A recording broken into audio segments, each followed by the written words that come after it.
कहानी। मां की मोहब्बत। रात के 2 बज रहे थे। पूरा घर सो चुका था, मगर मां के कमरे की लाइट अभी भी जल रही थी। बिस्तर पर अली बुखार में तप रहा था। मां के हाथ में ठंडी पट्टियां थीं और आंखों में नींद नहीं, बस फिक्र। वह धीरे से अली के माथे पर हाथ रखकर बोली, या अल्लाह, मेरे बच्चे को शिफा दे दे, उसका दर्द मुझ पर डाल दे, बस यह ठीक हो जाए। अगली सुबह अली की तबीयत बेहतर थी।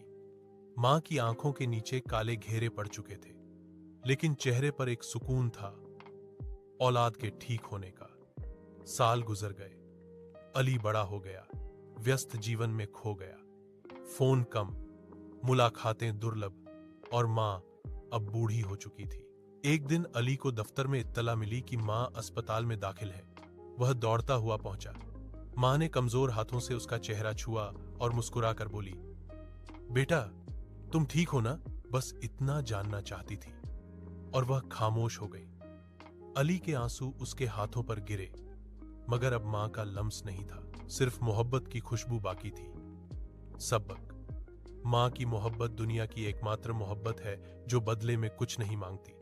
वह थकती नहीं, रोकती नहीं, बस दुआ देती है, यहां तक कि अपनी आखिरी सांस तक।